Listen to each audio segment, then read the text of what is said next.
தெய்வம் இருந்து பார்த்து கொண்டதடா, மீதி மனதில் மிருகம் இருந்து ஆட்டி வைத்ததடா.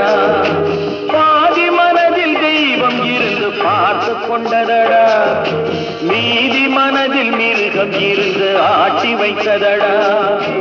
ஆட்டி வைத்த மிருகம் இன்று அடங்கி விட்டதடா, ஆட்டி வைத்த மிருகம் இன்று அடங்கி விட்டதடா.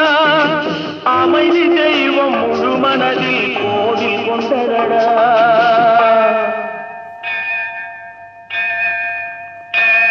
சட்டி சுட்டதடா, கை விட்டதடா, புத்தி கெட்டதடா.